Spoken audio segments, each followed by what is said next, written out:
శంఖపాల కాలసర్పదోషము జనరల్‌గా మనం చూస్తుంటాం. కొంతమంది 30 సంవత్సరాల దాకా ఎంత కష్టపడినా వాళ్ళకి సెటిల్‌మెంట్ అనేటువంటిది ఉండదు. ఉద్యోగం రాదు.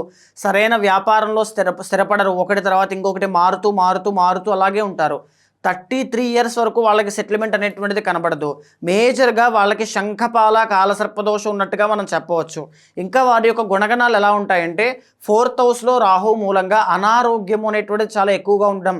తల్లి లేదా తండ్రికి అనారోగ్య సమస్యలు, లేదా వాళ్ళ నుంచి వీళ్ళకి వ్యతిరేకత, వీళ్ళ నుంచి వాళ్ళకి వ్యతిరేకత ఏదైనా సరే వచ్చే అవకాశాలు చాలా ఎక్కువగా ఉంటాయి. వాహన ప్రమాదములు, గృహయోగం కోసం ఎంత ట్రై చేసినా ఇల్లు కట్టినా మధ్యలో ఆగిపోతాయి. ఇల్లు అనేటువంటిది కలిసి రాకపోవడం ఇలాంటివి కనబడుతూ ఉంటాయి. ఉన్నత విద్య బాగా గమనించండి. చాలామంది ఉన్నత విద్య కోసం, హయ్యర్ స్టడీస్ కోసం ఫారెన్ వెళ్ళి అక్కడ నానా కష్టాలు పడుతూ ఎలాంటి పని కలిసి రాక, ఉద్యోగం రాక చాలామంది ఇబ్బంది పడుతూ ఉంటారు. శంఖపాల కాలసర్పదోషం యొక్క ప్రధానమైన లక్షణం ఇదే.